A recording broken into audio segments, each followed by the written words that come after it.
This episode is presented by Knack.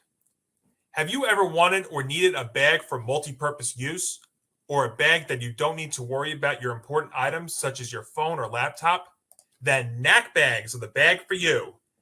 Knack Bags are your everyday bag for work, travel, and leisure. Knack Bags come with a fully padded interior to keep your electronics safe. With its sleek design, organized interior, and professional appearance, it looks great at work or on the street and expands for more capacity when you need it. Get a Knack Bag today and stop worrying about how you look when carrying your life essentials. Use the code GAME and for a limited time, get a free TSA approved lock with purchase.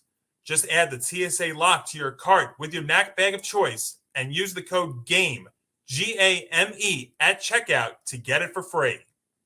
This is Game On with Johnny Montalbano on the Empty the Bench Podcast Network. And now, here's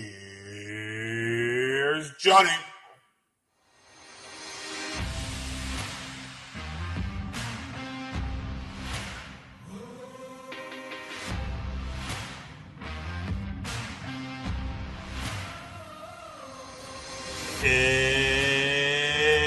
It's showtime, folks. Wow, I've been waiting a long time to say that. Welcome to the debut of Game On here on the Empty the Bench Podcast Network. Also on Facebook and Twitter at Game On ETB, and also on YouTube on the Empty the Bench Network as well.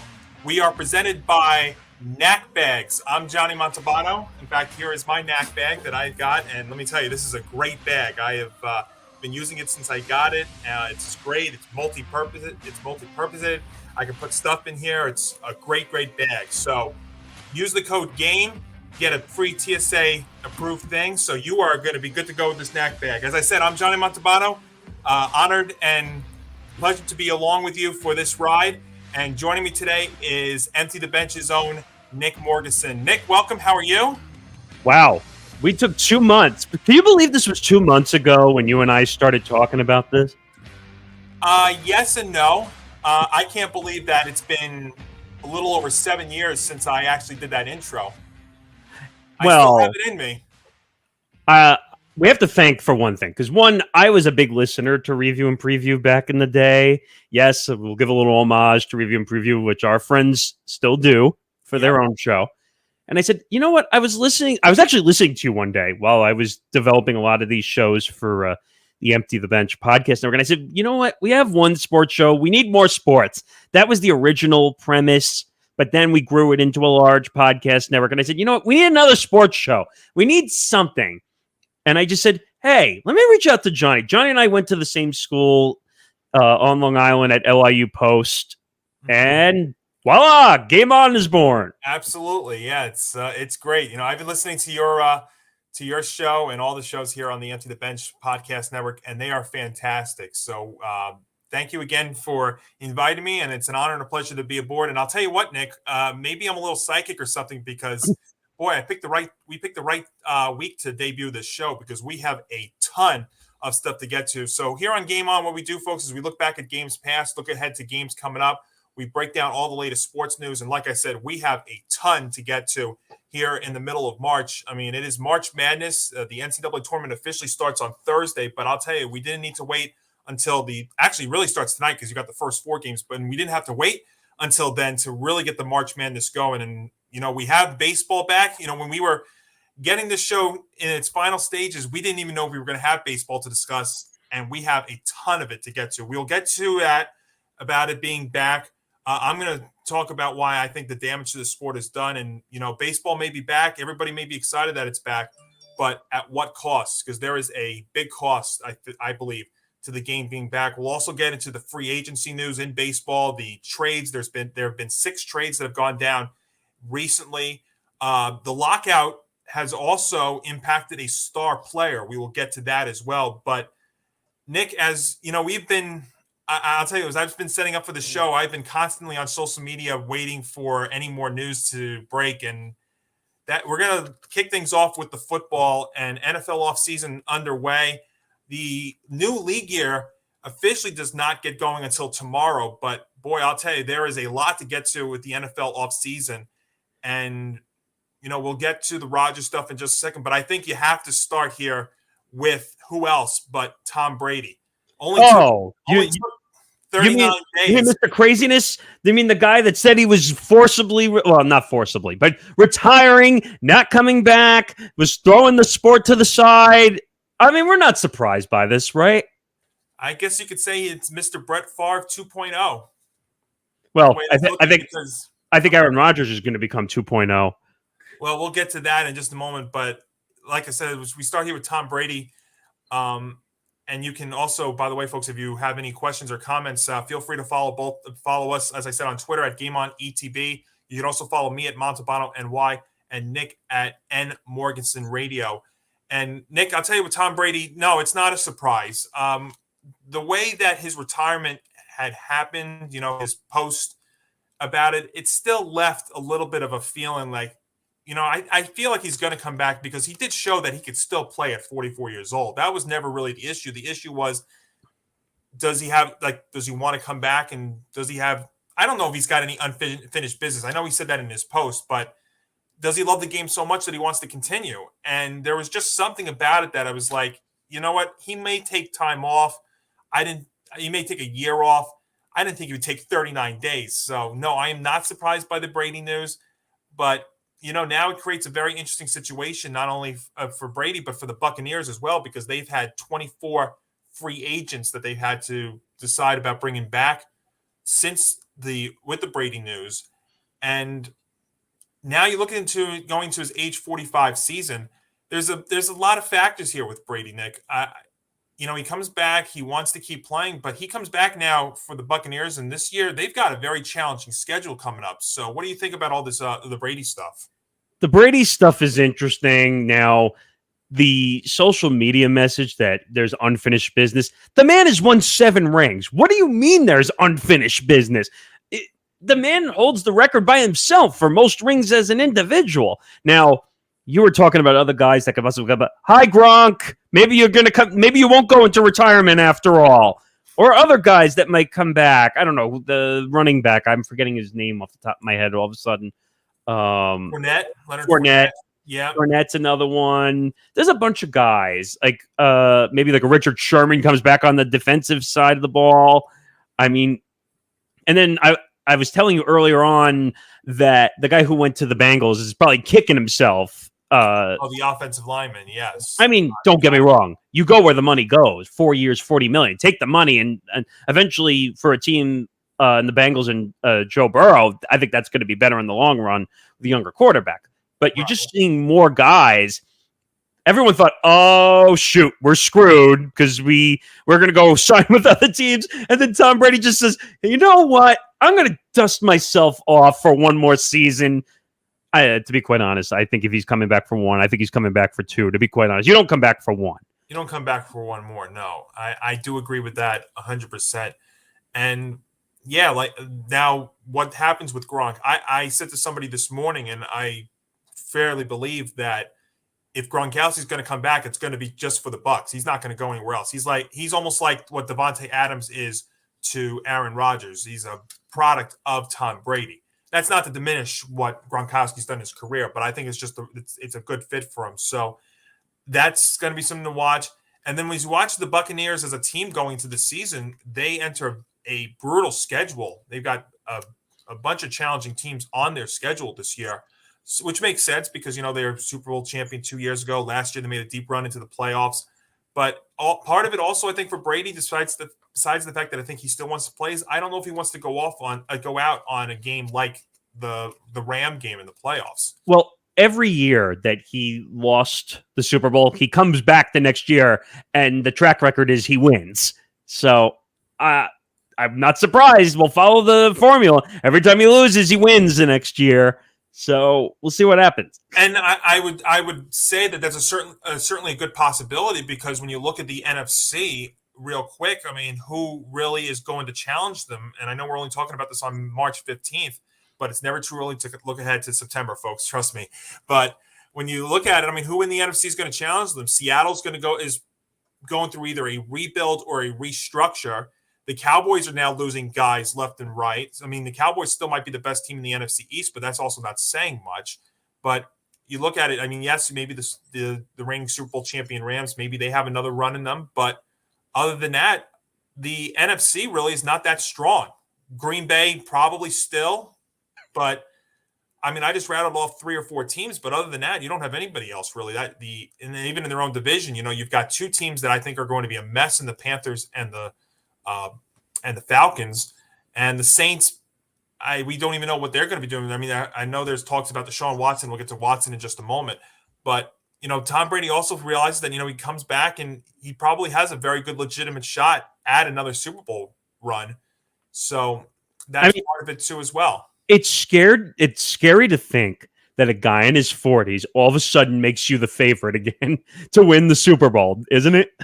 Yeah, I saw this. I saw yesterday how the odds for the Bucks to go back, not only to go back and win the Super Bowl, increased dramatically because of Brady, but they have to also now fill in a lot of pieces, and they've got a challenging schedule to face next year. They got a lot of challenging AFC teams, but at the same time, you look at that, as I said, you look at the whole conference in general, and as long as Brady's healthy and doesn't miss a game, I think they'll be fine.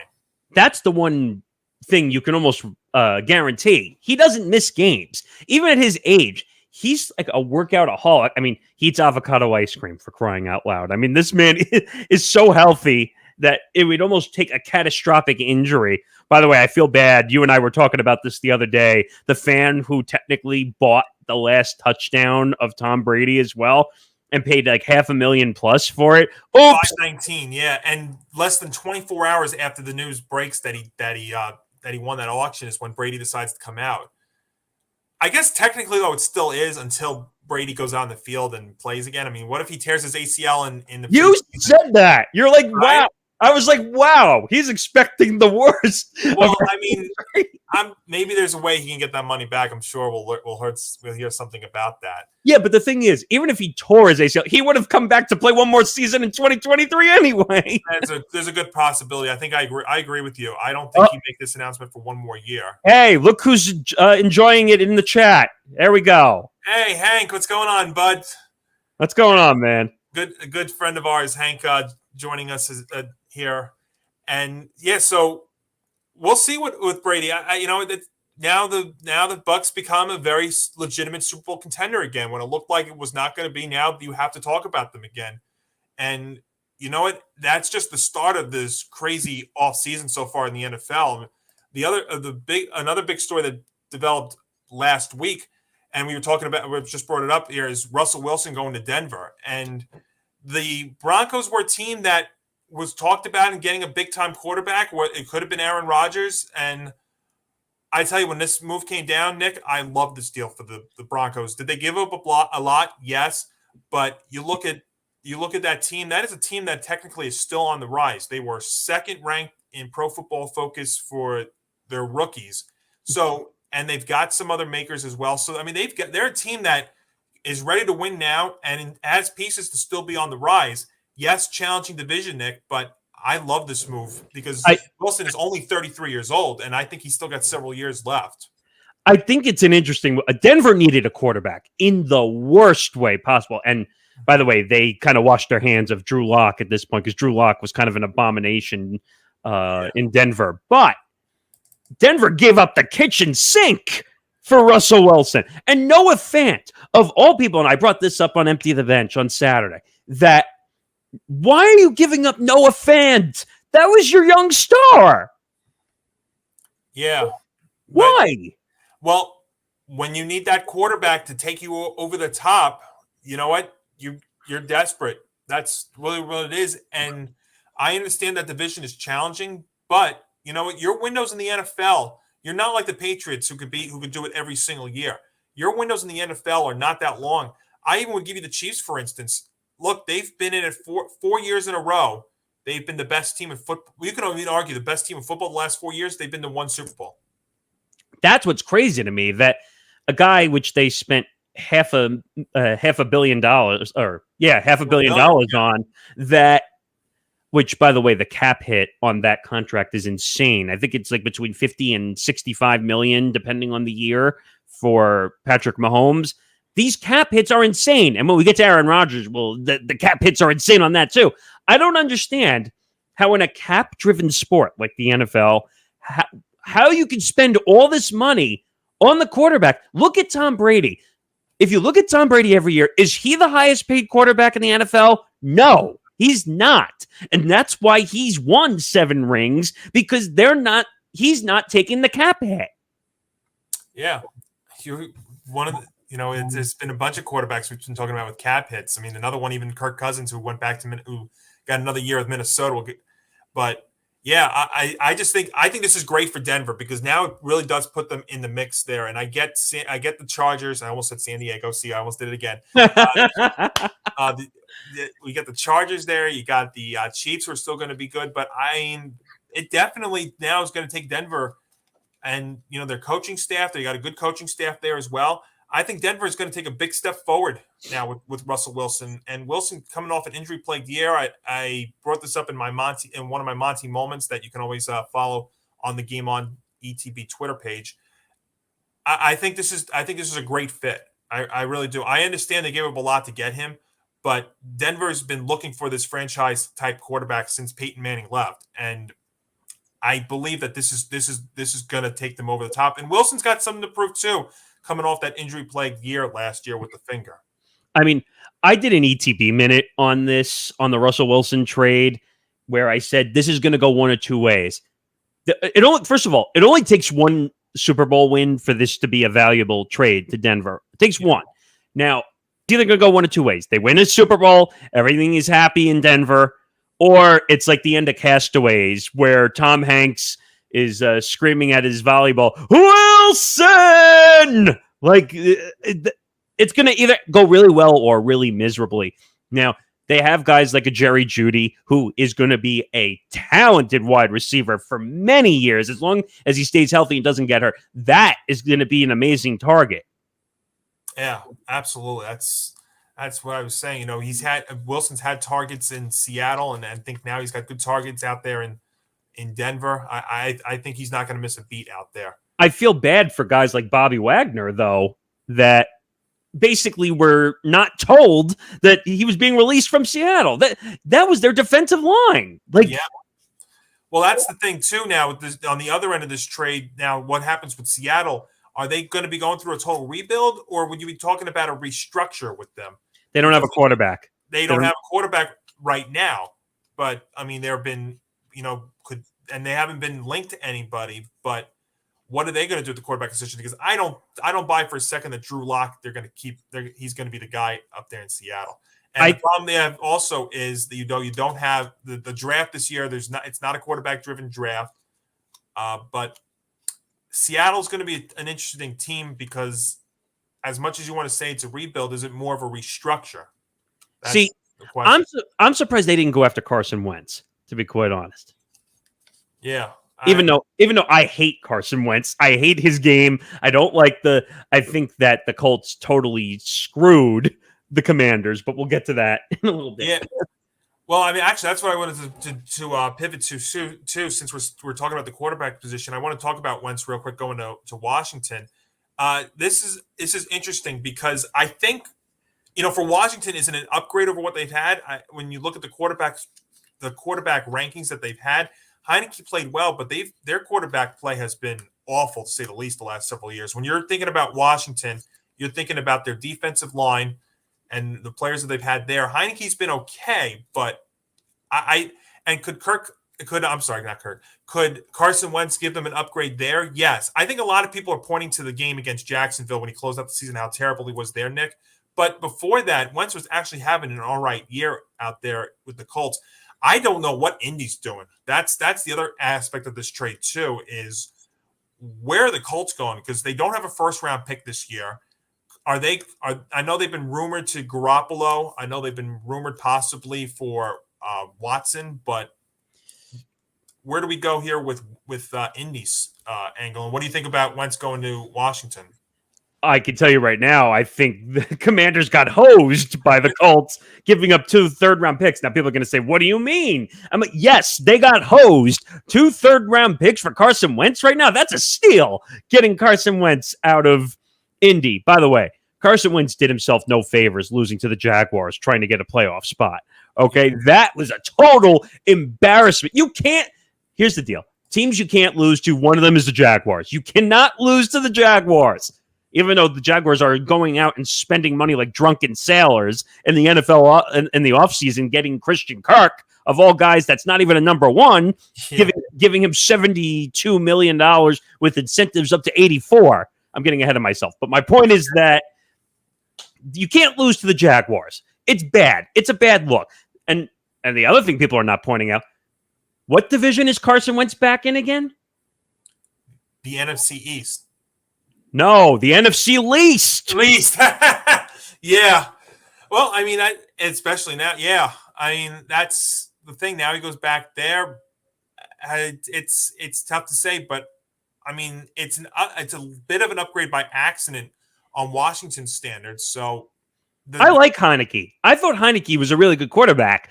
I think you got to give him time to grow and let him earn the position. I think they panicked and said we need a name at the quarterback position, because we've said that, you've said this, I've said this, my guys have said this, that quarterback is number one.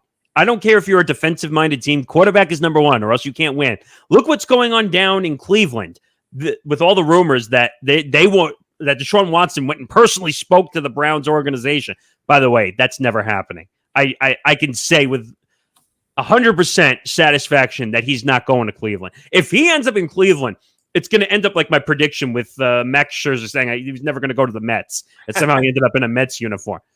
But I don't know. That situation is not great by any standard.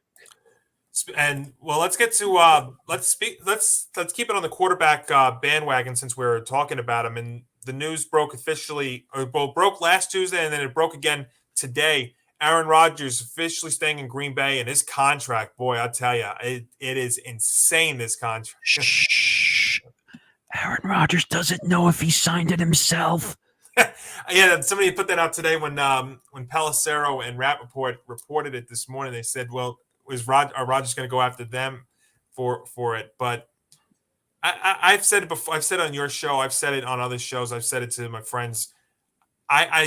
To me, Green Bay's the best fit for Rodgers. It's great for him. It's great for it's the perfect fit for him and the organization, because it gives them the best chance to win another Super Bowl. And like we talked about with Brady to start the show, the NFC is not a strong conference. So Rodgers, while he's a great quarterback and all, I mean, if he went to, let's say, Denver, which a lot of people have been rumoring him to.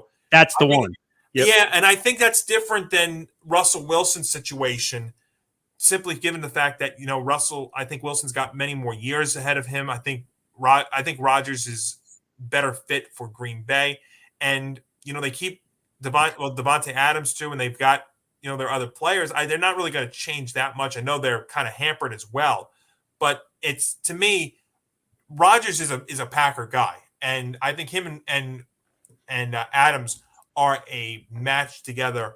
So I think it's not a surprise. Maybe just it was, dragged out, but that's Rodgers being Rodgers. Well, it's interesting, actually. Let's go to that for a second, since you brought up Devontae Adams, who has said he refuses to play under a franchise tag. I'm sure you saw that news come out. Mm-hmm. Now, he really has no choice.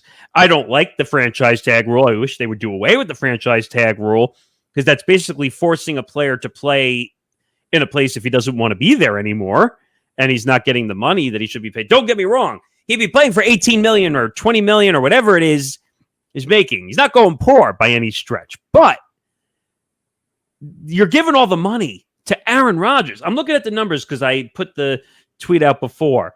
$42 million in 2022, 59.5 in 2023, and 49 in 2024. There's no room on the cap to sign all the guys. They made some moves. They released a few guys earlier, I think yesterday. Yes. But when you have a cap number the next 2 years, now I think they deferred some of the money in a signing bonus So but they're not. 2 years after. They're kicking it down the curb. It's not going away. When he retires, all that dead money is going to be there. Yeah, and that's why it's a short window. But with that conference, Green Bay may have felt a little desperate. You have to go for it if you're Green Bay. I totally understand. Maybe not for as much they gave him. I mean, I think that's it's absurd. Not a little. I think it is absurd. But him staying in Green Bay is not absurd. It had to happen for him, and it had to happen for the organization. But he thinks he's Tom Brady. He's not Tom Brady. Tom Brady has won 7 rings. He can command what he wants. And usually he, like I explained earlier, he's willing to take less to bring the guys in to win. First of all, both guys have made more than enough money in their careers to not be complaining about money, especially Aaron Rodgers. If I see one more discount double check commercial, I'm going to lose my freaking mind. Okay? So I think Aaron Rodgers needs to take a step back. Maybe go get a vaccine. Maybe. Not show his feet to the camera. Not lie about it. This is the weird thing. So far, he's lied about vaccines and his contract. Yeah. What's next? Let's hope it's just that. Let's just put it out that way. I mean, he should have been suspended last year, but that's another story. I mean, he was engaged, and he called that one off also. Well, and I think his chances of hosting Jeopardy in the future also took a hit. Yeah, it is what it is. I mean, you really think he's going to take Jeopardy money when he's making now $40 million, $60 million in year? He won't have to. I mean, he's set for life. He won't have to do anything after he retires. He's set for life now. That's the sick part, and all the complaining and all the nonsense that he's pulling in the media. And by the way, I come from the media space. You partially come from the media space. I'm okay with what the media is doing to him. Because usually I get mad at the way the media handles certain aspects because they don't have the facts or they don't have the accuracy of the facts. I'm okay with the media attacking Aaron Rodgers because Aaron Rodgers is bringing it on himself. He brings it on himself. Exactly right, Nick. I couldn't disagree with that. I totally agree with you. And you know what? If you're Rodgers and like anybody, any athlete, you be above it. That's what you do. Come on, you guys are making a fortune. Be better than that. But the one other big quarterback story. Well, we also know that. I mean, I'll bring it on real quick. Kirk Cousins extend again another year, $35 million guaranteed extension for 1 year with the Vikings. Ugh, yeah, not even worth talking about it. I mean, we've mentioned so much about Kirk Cousins and the money situation. By the way, another unvaccinated quarterback. Speaking of a certain person we were talking about, look who's decided to join us here. Hey, Tom, what's going on, bud? Good, Tom. I handed the reins off to him and everybody over at Review and Preview. Go check them out too. They are fantastic. They're great people, very talented, and I still help them out a bunch too. So it's awesome. Tom is one of the best. You guys, Review and Preview is really well done.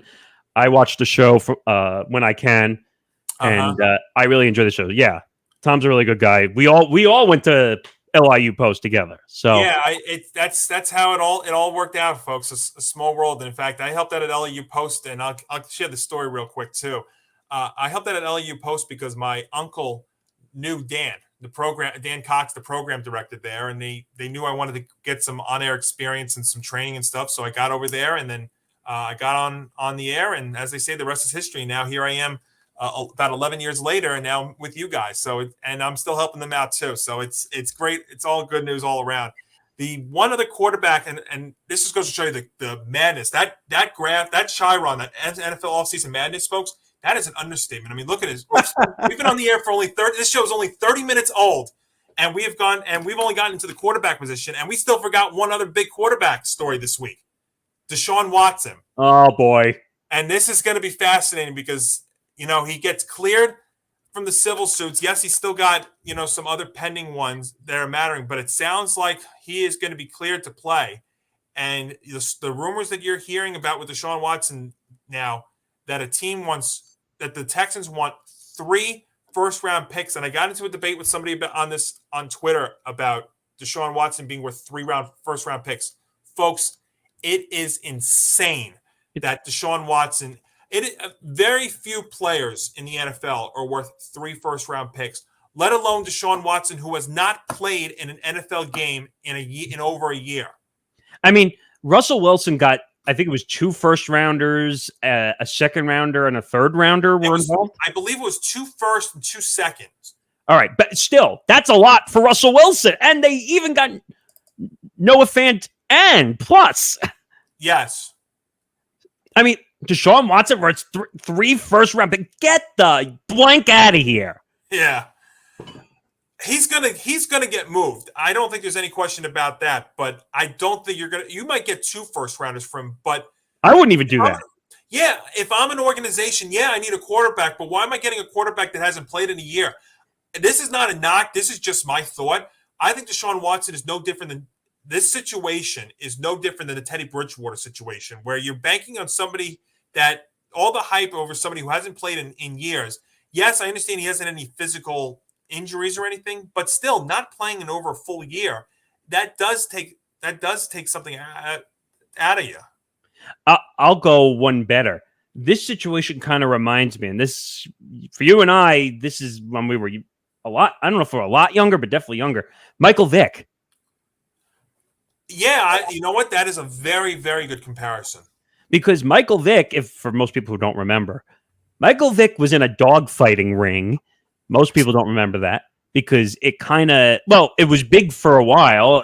He got suspended. He did his time. He had to go be psychologically evaluated. And he somehow came back, played for a few years? Yeah, but but he was all over the place. I think even the Jets had him, right?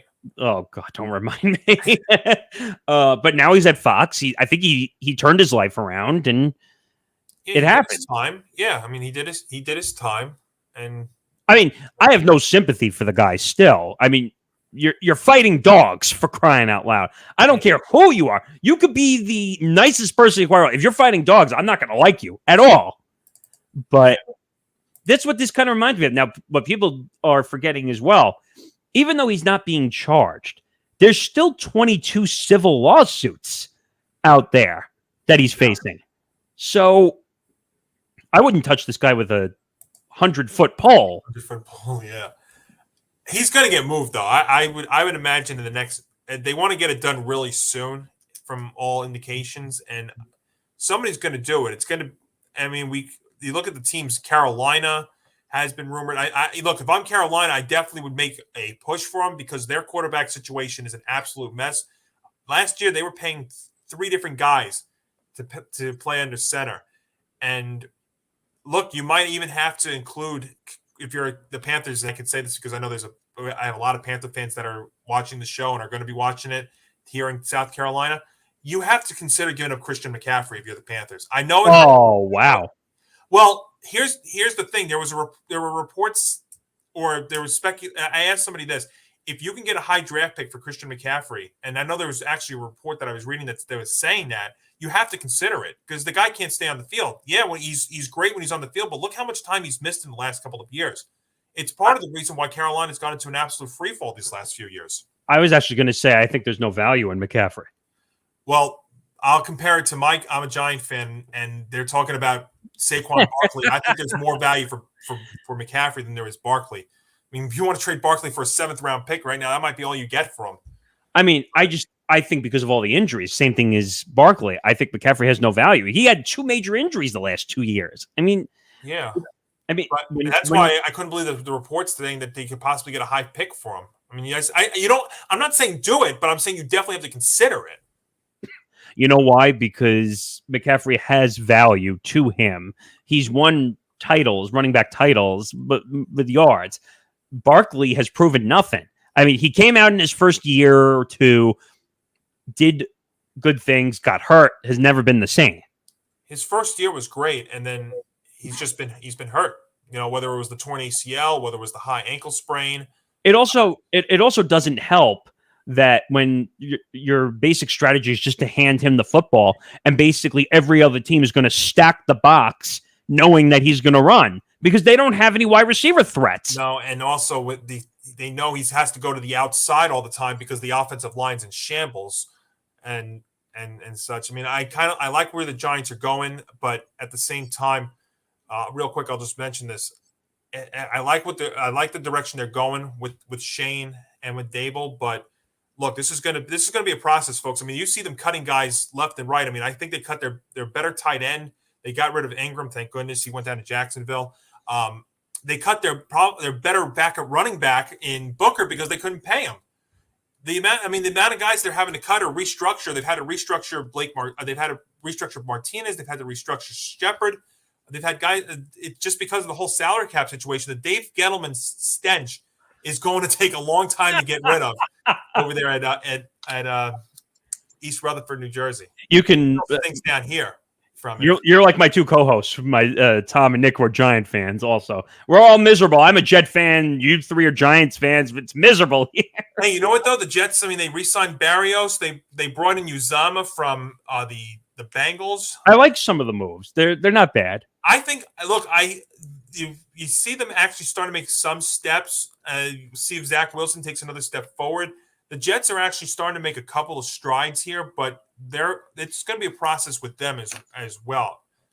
New York sports, New York football, but really all New York sports, it's been a tough last few years, that's for sure. When your best New York team is the Buffalo Bills, you know you're in trouble. Yeah, I would say that. I mean, maybe the Nets, but I mean, still work in progress. The Knicks have been an absolute disappointment. We'll get to them in the coming weeks, folks. But $50 million fine later. yeah, that's for sure. A couple other quick things from the NFL. I mean, a couple other big moves. You saw Khalil Mack go to the Chargers, so that division just stays stronger. What is going on with him? He's been traded, 3 times now? Yeah. I like him. Don't get me wrong. By the way, him and Bosa are going to be that's a scary defensive line right there. Yeah. Scary. You're not getting through that. And even the news that I know you guys have mentioned it on your show, but the Calvin Ridley suspension, the Falcons now, that's another team. Now they have no Ridley all of next year. They just lost Gage to the Bucks. Julio Jones is no longer there. Well, what are your thoughts on the Calvin Ridley situation? Because I, on Empty the Bench, basically said they were trying to make what's it called when you make a example out of somebody, basically suspending him. Well, no, they just the NFL made an example out of him for gambling. Now, I jokingly called it the Pete Rose rule because he got caught. Well, now he wasn't managing or playing. He was on. First of all, you're on the injured list. And that's what you choose to do in your off time, gamble when you know you're going to get tracked? Well, yeah, I mean, and that was after he also needed to take some time away from the game, too. Well, wait a minute. Do you remember when the news came out? Oh, I have to step away for mental reasons. No, you got caught gambling. That's why you have to go away. Yeah.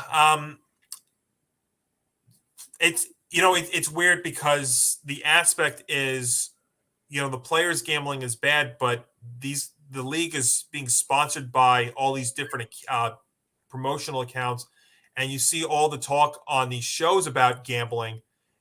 It's a weird angle. It's strange because my initial indication, which still is to this day, is like this is so weird because how many things you see FanDuel, DraftKings. I mean, you see the thing over they have at the Meadowlands, and you see all these sports shows talk. They always seem to have like a bottom line about the game and the point spread. That's the new thing. The new thing now is gambling. It's all about gambling. I mean, you have shows, you have networks that are dedicated to gambling. That's how insane it is. MSG and Yes Network, which are our local networks in New York. Yeah. I think it was DraftKings. DraftKings bought half-an-hour time slots to do shows. They do it on the Yes Network, too. I know I saw MSG. Yeah, they do. And at the same time, VSiN also. Yeah. It's crazy. And Nick Federa, again, on my co-host on Empty the Bench, made an awful but funny joke, basically saying, Well, the gambling by Calvin Ridley is presented by DraftKings. Use draft code Ridley for 15% off your next gambling offer. Oh man. Don't get me wrong. Hey, if a gambling sponsor comes to us for this podcast network and says, we want to be a part of it, cha-ching! Oh, of course. That's not what we're saying. Well, I'm just finding it crazy that you're going to suspend your player. I mean, you're suspending your players for gambling, but at the same time, they're talking so much about gambling. You probably have things in these arenas. I'm sure Vegas probably, I don't even know if this is true or not, but I would imagine maybe the Raiders even have like a gambling thing in their building because you're in Vegas. I mean, that's why they went to Vegas. It's taking over not only football, it's taking over sports, Nick. You see this everywhere now. But you're even seeing it outside the country. You're seeing it with soccer and what's the other sport I'm thinking of? Cricket is now. Excuse me. What's happening is the gambling world is what's paying the bills in sports. I remember 5, 6, 7 years ago when gambling was kind of going on behind the scenes. You could go to a sports book. I've been to a sports book before when I was down in Vegas. We had some fun doing it. But it was not like a spectator sport. Now it's a spectator sport, gambling. Like they are coming up with different. They have all the gambling lines. They have all the offset gambling lines. You can bet in-game now. You can bet on the side of games. It's huge. Yeah. Just a couple of things here. We'll run down real quick. Some free agents.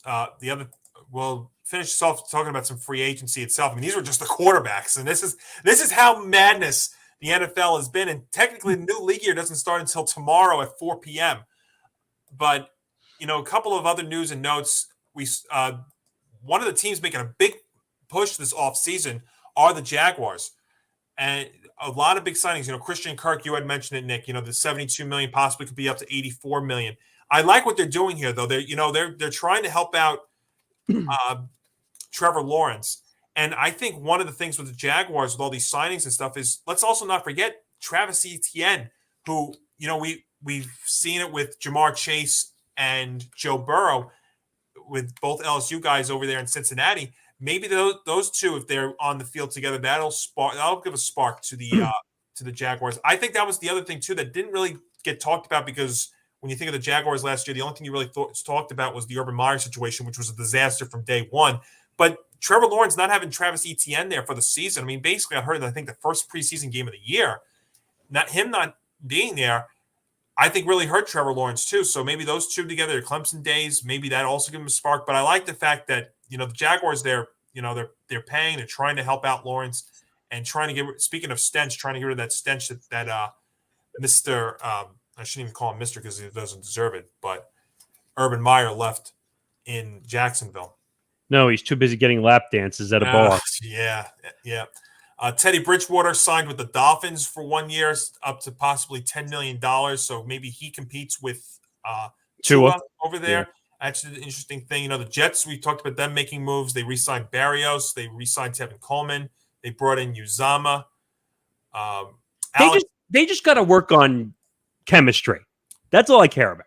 Yeah, but you know what? You're starting to see them make some signings to try and bolster that team up a little bit. But yeah, chemistry I think it does help as well. Right. Alex Kappa, that's the offensive guard that went to the Bengals. I like that move a lot. That's the one thing the Bengals needed. I'm sure you've said on your show. I've said it too. Offensive line. If they shore up that offensive line, they keep a bunch of those players together. The Bengals are a team that could be consistent for years to come. Yeah, I think so. I mean, it's just a matter of just staying healthy. That's what the NFL is. And then how about the Browns? Amari Cooper goes from the Cowboys to the Browns. What's going on there? Cap dumper. Yeah. That's the only thing I can make of it. I mean, first of all, when your career, and I think of this in a few sports, MLB, when you end up in Kansas City or Pittsburgh or Baltimore or even the Marlins, that's the one I was really thinking of. When you end up with the Marlins, you're like, oh, my career is on the bad side or it's on the end. In the NFL, when you end up with the Browns, your career is tanked. It's unfortunate, but the Cowboys needed the cap space. Yeah, they've made a couple of moves, which we'll get to in just a second. I'm just going in order here. The Steelers, this is an interesting one. How about Trubisky going to the Steelers? there was talk between and he, by the way, here's another Dave Gettleman moment for the Giants. It was talk between the Giants and the Steelers, and he went to Pittsburgh, and it was basically because the Steelers gave him a better chance to win.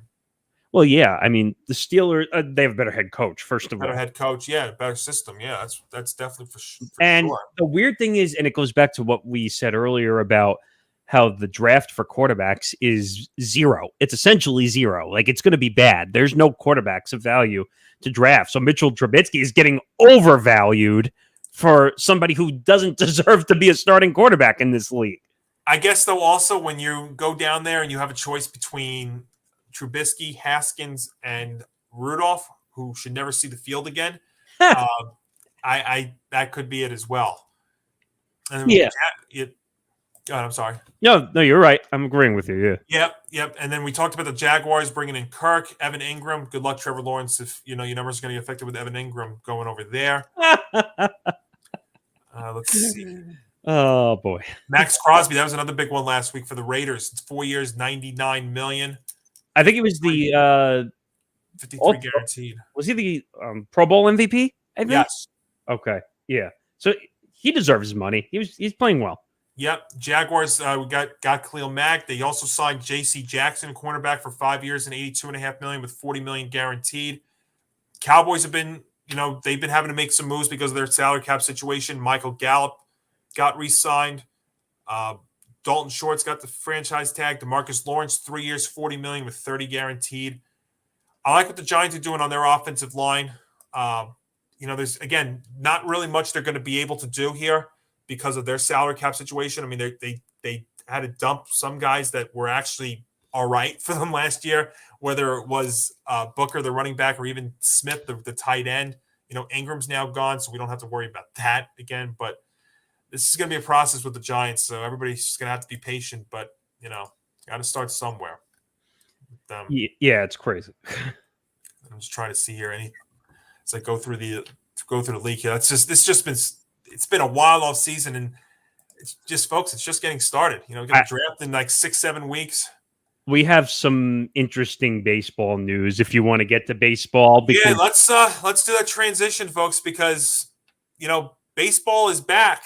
Yay! Well, a certain player just spoke up at a press conference. I think you're going to want to hear this. Oh, you know what? It's as I've been trying to multitask here and keep up with the breaking news as well, and I did hear about this. So let's get to that, Nick. Yeah, I'll play this. Let's see. I'm so focused on just getting to the first game of spring training, so I think we'll cross that bridge whenever the time comes. But right now, so many things could change, so I'm not really too worried about that right now. Are you kidding me? First of all, that was Aaron Judge at his press conference down in Florida when they asked him, "Are you vaccinated?" Is that for real? Yeah, I'm trying to not go off on that because that is troubling, to say the least. No, it means he's not vaccinated. No, he's not. That's absolutely what it means. And that's why I'm saying I'm troubled by that. And I'm not troubled because of his choice. It's one of the nuggets this week in baseball. By the way, it's back, folks. Yeah, I'm not. Don't worry. I'm not really jumping for joy. I'm almost imitating my best Ben Stein here. Wow, it's back. Yay. Because there's a lot we have to get to that. But real quick on that, that's worrisome because if the news broke earlier that the Blue Jays, if you're not vaccinated, you're not going to be able to play in Toronto. Well, that's all of Canada. Yeah, but you're not going to be playing them as much, but still, that's what if you're in a close race for the playoffs and Judge can't play there? Well, and also Lindsay Adler, who was a Yankees writer for The Athletic, put out a statement from, I think it was from Randy Levine, who is one of the head guys in the front office. Yes.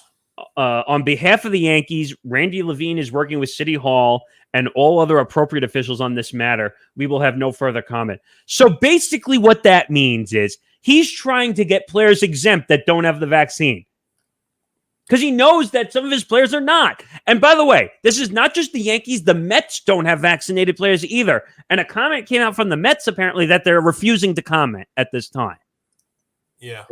This sounds all too familiar, Nick. And it's, again, if if you're in a close race in September and your player can't go up there because he's not vaccinated, this is where you're going to remember it. But And by the way, we need to remember something with this rule.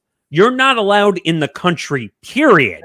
Yeah, you can't even travel there. Yeah, with a team. Yes. So it will be known if you're not on the roster. And the rules are, if you're unvaccinated and you can't go, you're put on the reserved list. You lose the service time for the games that you're there too. So we will find out if you're not vaccinated. Yeah, they don't. You're not going to. That's the crazy thing. I don't know what these players are thinking. You know what they're not thinking. That's what it is. But, I mean, Aaron Judge exposed himself, is what he did. Yeah, that's exactly what he did. He'd be better off just being honest and saying that he's not. He's not. I don't know what these players are thinking. Just get vaccinated. They're not. They think they're above it, Nick. That's what it is. That's it. You know what? And you know what it is also because there's no punishment now. See, in baseball, there actually isn't going to be a punishment if you're not doing that. Well, no, they were allowing people to get tested last season. That's what they were doing. Now it's no choice. You get the axe if you don't. Yeah. But hey, you know what? We've got baseball to talk about. So it's been about a week. I was on with you guys on Thursday night when we got the news that baseball was going to come back.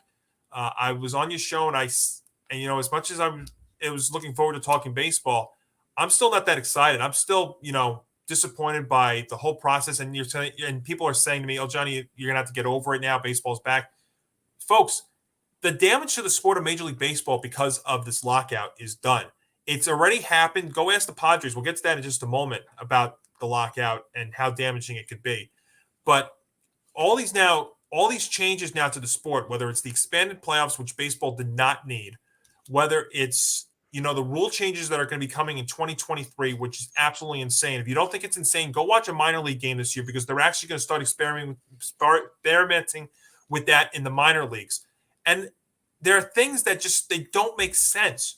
I mean, we don't need to ban the shift. Why are we banning a defensive style in sports? You're banning a defense in sports. Imagine telling a hockey fan that you can't play the neutral zone trap. And imagine telling a basketball player, well, maybe basketball players don't play defense, so that's fine. But that's their choice, that they're not being forced not to. Imagine telling them that. Imagine telling a football team you cannot line up defensively in this system. That's basically what baseball is telling you. You cannot line up defensively with a shift. And I think that is absolutely terrible and wrong. Well, and it's because players like Joey Gallo are complained and are crying that, I can't. What am I supposed to do when I have 6 guys on the right side, 5 or 6 guys on the right side? Joey, your number one job in baseball is to get on base. Unless they're not teaching that anymore, and maybe they're not. What they're teaching players, hey, if you hit the ball out of the ballpark, you get paid. But I call that the Curtis Granderson rule because didn't he hit like 35 home runs and have like 70 RBIs one year? He had 1 year with the Mets where he hit 30 homers and drove in 59 runs. I'm sorry, that's not a great year. It's not a great year. And I jokingly said to Johnny that most of those were probably solo home runs and a 10-1 beating that the Mets were taking. Maybe one grand slam. We'll give you that. Maybe one grand slam. Maybe. But the point is, and I jokingly said to Johnny as well, like, are they going to like paint lines on the infield like a box? And are they going to say like, oh, well, if you cross the line, like the umpires are going to have penalty flags like an NFL referee, illegal shift. Well, you guys on your Saturday show on Empty the Bench made an excellent point. How are they going to enforce these rules? You can't. Whether it's the pitch clock, like when does that start?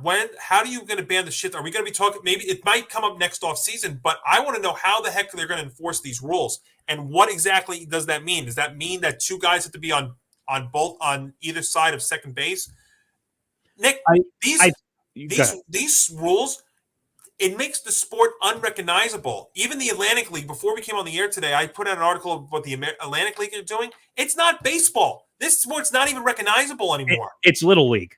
Yeah, I don't even know I can say it's Little League. It is Little League because the reason I jokingly say it's Little League, the bases are now going to be half on, half off on the lines. At second base, it doesn't matter because it's in the middle of the field. But they don't want hamstring injuries. That's why they're putting in the larger bases. They're putting in the illegal shift because the big time power hitters are pissed off because they're losing hits. The one thing I don't agree with, they should be allowed to shift, but not into the grass. That's what I think the rules should be. You could shift 3 to the one side of the infield. I just don't want them on the grass. I don't have a problem with that. I don't have a problem with them being on the grass if they wanted to. It's a defense. It's like telling me an NFL player, in a Hail Mary, you have to have a certain number of players playing on the line. The thing is, and I think you and I agree with on this next point, which I'm going to make, learn to hit the ball the other way. Yeah, get on base. Your number one job in baseball is to get on base. I mean, that's Drop how I a bunt. Drop a bunt. Did you see Fox Sports tweet when Matt Carpenter bunted for a double? Yes, yeah. Because you know what'll happen? If you do that, guess what they're going to do? They're not going to shift on you anymore. Right, because you're actually trying to hit the ball. Yeah, because you're hitting to all fields. You know why DJ LeMahieu is such a genius player and why he works well in a Yankee uniform? Because he'll pull the ball when the shift is not there. I don't think he gets shifted. I think he's one player that's actually played straight up. One of the few, yes. Because he can take the ball the other way. He can pull the ball when necessary. If the ball is inside, he will pull that ball. If it's to the outside, he will take that ball where as they teach you in sports, take the ball where it's placed. Yeah. The bases being larger, they say it's because they're trying to avoid injuries. I think it's also because they don't want to be embarrassed that umpires are missing so many calls. I call it the Angel Hernandez rule. And actually, by the way, just I can throw a quick plug because on one of our other podcasts, the Hirsch Show, Kyle actually had on Dale Scott. And that's next week. That's actually coming up this coming week. And I think he told me one of the things they talked about was the rules. Yeah, and I'm going to be looking forward to that. But all these new rule changes and stuff, and then also these TV contracts, whether it's the Apple TV game, whether it's the Peacock game, how does that grow the game? First of all, you're trying to grow the game. This is Rob Manfred has done so many bad things. He hasn't promoted his players. We could spend a whole another hour on this. He hasn't promoted his players. He never had the guts to suspend the Astros for cheating and get rid of their He title. Called the trophy a piece of tin. Yeah, piece of tin. He's smiling when games were getting canceled when he announced that, and then he wasn't smiling when announcing that the league is coming back this year. It's just there's so many bad things about this. The damage is done, and then that leads to the stuff that's on the field. How about the fact that one of your star players is going to be out several months now, and why is that? Because he got hurt in a motorcycle accident. We're talking about Fernando Tatis Jr. of the Padres, folks. I don't know if you heard about this, but $300 million. Yeah, he fractured his wrist in a motorcycle accident, and he could not get checked out because of the lockout. He could not get checked out with his players. Check by Bob Nightingale's tweet. That was an excellent tweet about that. And I was like, there's an impact of the lockout. And guess what? Padre fans now have to suffer because of that, because now they don't have their star player for possibly 3 months or more going into next season. Yeah, $300+ million. And by the way, that wasn't the first motorcycle accident he was in, apparently. So someone needs to tell him enough with the freaking motorcycles and be done. We got a comment. We got a YouTube comment here. Okay. Love how Lindor took culpability about last season's woes. Oh God. Okay, we're starting with the Mets already, aren't we? Well, look, we're going to get to the Mets here in just a moment, but let me just finish up here on the baseball rules, because when we've had 6 trades we got to break down real quick, and then the free agency craziness, which really hasn't taken off just yet. But look, all this stuff, everybody excited about baseball being back, but now at what cost? You have an expanded playoff, which I don't like. You now have, like we've said, all these other rule changes and stuff. It's going to hamper the sport. You're not growing the sport because you're not promoting your players. These new TV deals don't grow the sport because you're going to put an Apple TV package on a Friday night when people are not really going to be home. Also, you're going to be starting a Peacock thing where you're going to be playing Sunday games as early as 11:30 or 12 noon. It just doesn't make any sense. By the way, the timing of the announcement of those deals when they were still in the lockout. That's another thing. I mean, and I get so like perturbed when I talk about Rob. Look at how red my face is turning. But, I'm so frustrated over this. It's just like last Thursday all over again. When those deals came up, and I see an Apple deal come up, first of all, like you just said and accurately said, that on a Friday night doubleheader that you have to go on Apple TV just to go watch the games. I'm not doing that. Even if I'm sitting at home, I'm not doing that. Does my MLB extra innings package go down in price now because of this?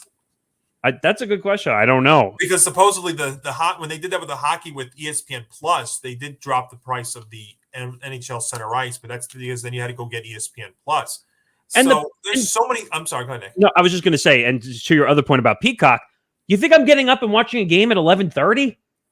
Well, I would do that because I'm normally up at 3 o'clock in the morning. No, anyway. I would too. I'm a baseball fan, so I would. But you're asking people. I'm talking about. They're probably talking about the weekend when a lot of people sleep in. Yeah. That 11:30 on a Saturday or a Sunday, that's early. And I have to double check this, but I would imagine that this is going to be in the summertime. Like they wouldn't do this in September when football is out. I wouldn't put it past them.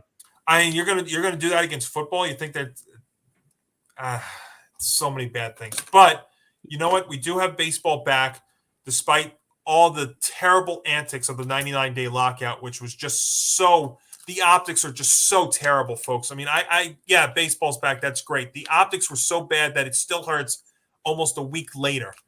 And when you look though, but the one thing it did do is it did give us something to talk about, and it did give us it's giving us and that's one other thing too this lockout is going to do. It's going to impact the first couple of weeks of the season because now these pitchers are not ramped up. If you were watching these videos on Twitter, these guys are throwing bullpen sessions when the opening day is 3 or 4 weeks away. That means, you know what's going to happen? Like, let's take our 2 New York teams for a second here. That means Garrett Cole and Jacob deGrom are going to go 4 to 5 innings. They're throwing – here's what you have to understand, folks. They're going to go 4 to 5 innings. They may be throwing a no-hitter or throwing a perfect game. They're not going to go more than that because they're not stretched out all the way. Well, you want that in your home opener? If you're spending all this money, and that's the thing, you're spending all this money to go for the ticket, for the parking, for the food, and you want to go see your ace pitcher, and he can't go more than 5 innings because he's not stretched out all the way, and then your bullpen has to come in and you possibly lose the game. I mean, I'm bringing that up because that is very bound to happen with both teams.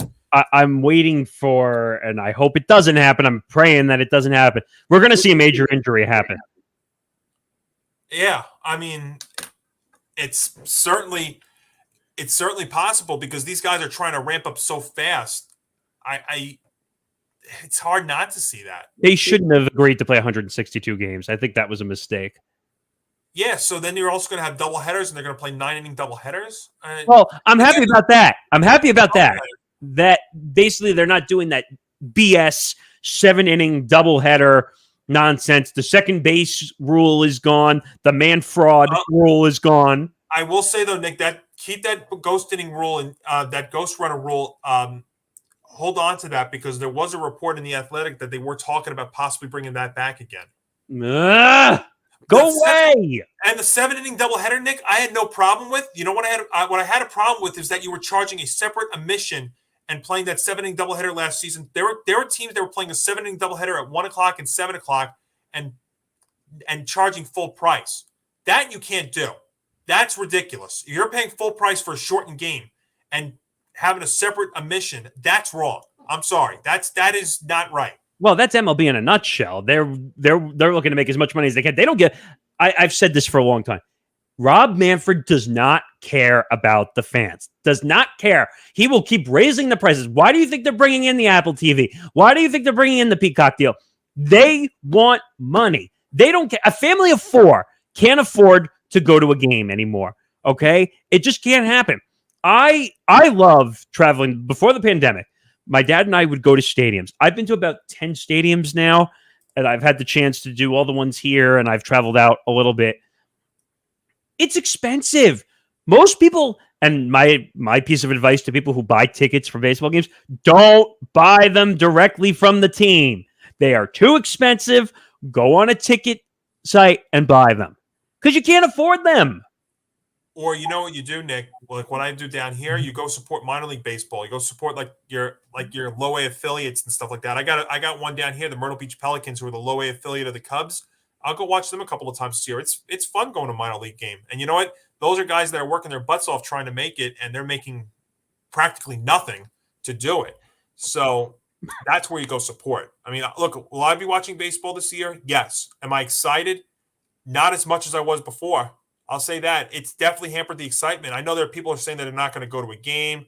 They're not going to watch. I don't think for a second they're not going to watch, but they're not going to be as, excited as before. Usually opening day, I feel like a little kid all the time. I don't even feel like that this year. It's like the COVID year of 2020 again. Well, it doesn't help when one of our guys, Aaron Judge, will not admit. Well, he kind of admitted it by saying he won't talk about it. It's not helping. So I haven't been happy to watch the Yankees, to be honest, in the last 3 to 4 years. To be quite, and they almost made it to the World Series. Yeah. So I'm just not happy. But I don't know. I see some comments coming in, a lot of comments coming in. Let's get some comments in, and then we'll get to some news from the game. Let me address that first guy about the Lindor situation. Glenn says, love how Lindor took culpability about last season's woes. Yeah, that is good, but you know what? Now he has to deliver. And you know what? His numbers were actually not terrible, but he was hurt, and a lot of that was not until late in the season. So I do like that, but now he's got to prove it on the field, though, Glenn. That's the thing. And well, the one I really want to talk about, and by the way, Lindor has got to put up or shut up because I'm getting a little annoyed now. I know that's a little Yankee bias talking, but at the same time. But the guy is being paid king's ransom to perform and didn't perform. Yeah. Now, the one I want to talk about, this is actually a good one. Matt Olson, today's big winner. 8 years, $168 million with the Braves after being traded from the Athletics. By the way, bye-bye, Freddie Freeman in Atlanta. That's going to happen now. That's for sure. And, I'm sure Yankee fans wanted Olson possibly, but they gave up a lot. I mean, they gave up their top outfield prospect, their catching prospect, and 2 starters. But I love the move for Atlanta. I do. I think that's a very good move for Atlanta, and that was definitely the start of a selling spree for the A's. They traded Bassett to the Mets, which I do like. Since we're on the Mets for just a second, Billy Bean fire sale. Oh, it's happening. Look what they've already done already. I like the Bassett deal to the Mets. It does give them another starter, gives them depth, and now it allows guys like Peterson to be an extra starter now. They signed Mike Montgomery to a minor league deal, so it does give the Mets some depth. And Bassett could be a third guy right now. And Taijuan Walker, Carlos Carrasco, if everybody's healthy, is your 5th starter right now. So rotation wise, you've got DeGrom and Scherzer, who, if they're healthy, could be a very dangerous one too. Well, but it's still a big if because Scherzer's 37 and DeGrom's coming off multiple injuries last year. The one thing I will say about this comment here from Glenn Appleman about Billy Bean's fire sale, and I think I said this to you yesterday. This kind of reminds me of the Marlins in 2003, where they won the World Series. They completely sold out. They completely sold out. Well, Oakland, there's been talk about them possibly leaving that stadium, and yeah, it's been in the rumor works for a while. Matt Chapman will probably be next. I know they're talking about Montez, their starter. Sean Manaea has been another one that's been linked to some guys. So yeah, that's a fire sale. The Reds are under a fire sale too. That trade yesterday with the Reds, I'll get to that right now, Nick, with Winker and Suarez going to Seattle. I love that move. I know you and I kind of disagree on this. I think that's a great move for Seattle because now it gives them a good bat there in Winker, who I think fits in there quite well. And Suarez can take over for the retiring Seager. So Seattle, who was in it last year till the very end, that definitely will help them as well. And they gave up some prospects, but they didn't really give up a ton in Fraley, Dunn, and the other guy, Williamson, I think is his name. Yeah. Some of the trades are confusing to me because, and we'll get to the bigger one, which you and I want to discuss in a minute. And I don't understand. Like, teams are just fire selling. Like, when was the last time the Reds were good? 10 years ago? Maybe? It's been a while. Yeah. Oh, and Glenn actually just made a good point about Miami. Nick Castellanos wants to go to Miami. The Marlins have backed off. That's true. I actually did hear that. Yeah, So that was part of the reason why Jeter left. I went after the Marlins organization and what's his name? Jeffrey Loria. Yeah. Does he own the team anymore? I don't even know. Did he sell it yet? I think he's still there. And he owns the Eagles too, doesn't he? Yeah, I believe he does. By the way, worst owner in professional sports, in my opinion. He's not doing anything for the Marlins organization. It's ridiculous. No, he doesn't own it anymore. It's Bruce Sherman and it was Jeter and that ownership group who owned it. So they still own it. But by the way, Jeter had 4%. He got out with $45 million. Not that he needed the money. No. But I think Jeter win. That's what he wanted to do. I mean, heck, you come from the Yankees. I mean, geez, you want to win. And I think Jeter was right for leaving because the team was not willing to spend. They were more into it for the token value of owning a franchise. Yeah, and that stadium never sells out. And by the way, Castellanos is going to tank his career if he ends up in Miami. Why would you want to go to Miami? If you know what, you go where the money goes. That's that. I see a lot of players. They rather when they say they want to win, they want the money. That's what it is. I get it, but it's just the Marlins, like I said, are I don't know, like the Washington football team in the NFL. Like they're not going anywhere. It is what it is. They were a benefit of the expanded playoff and the shortened season in 2020.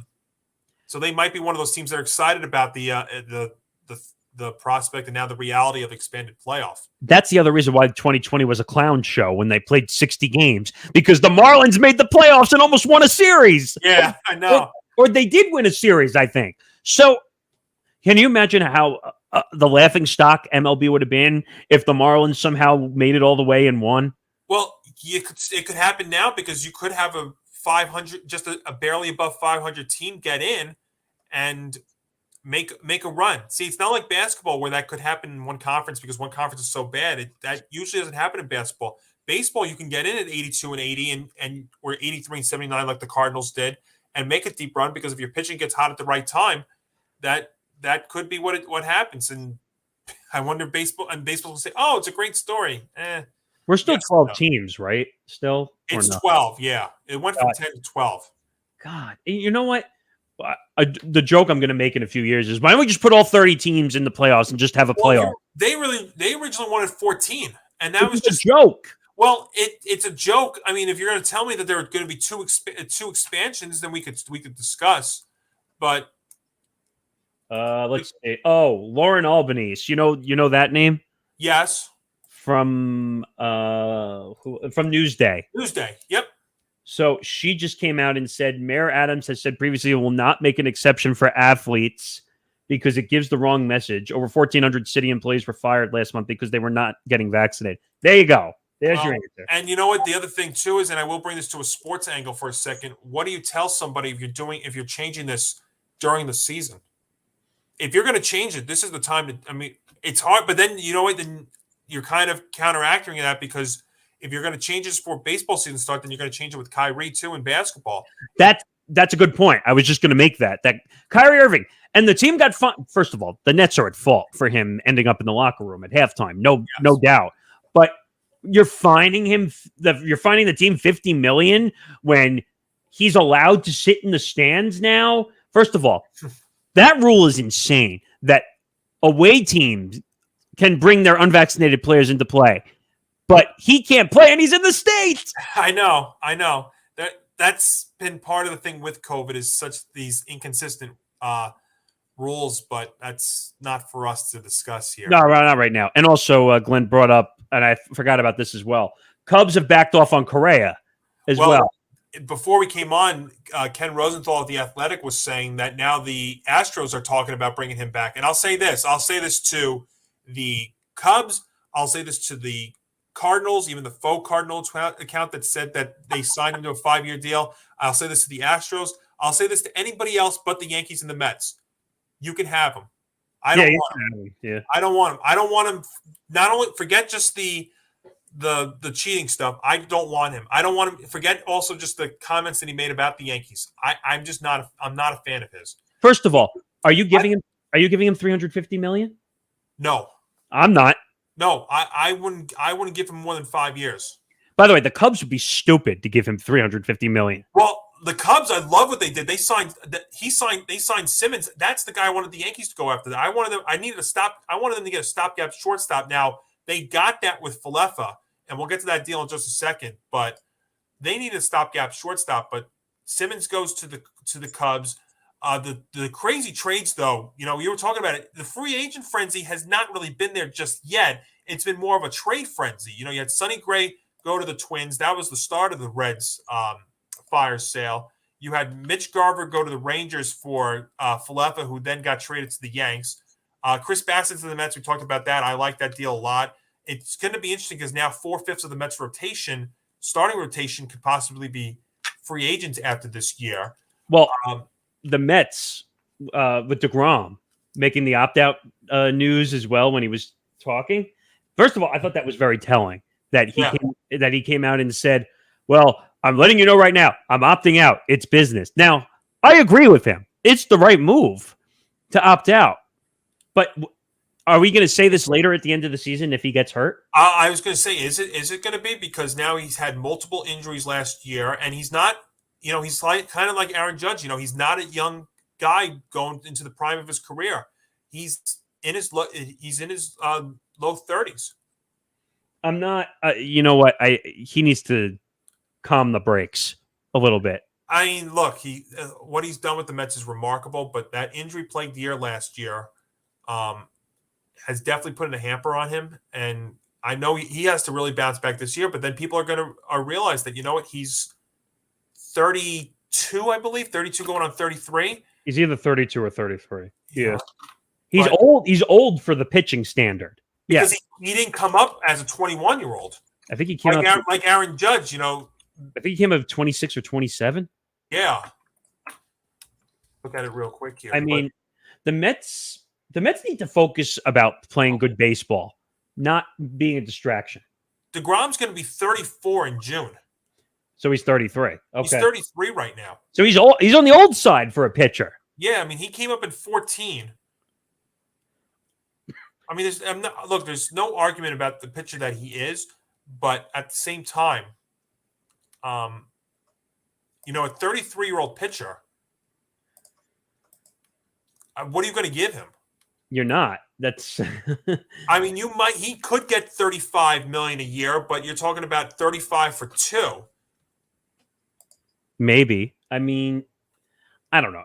The Mets need to worry about playing good baseball.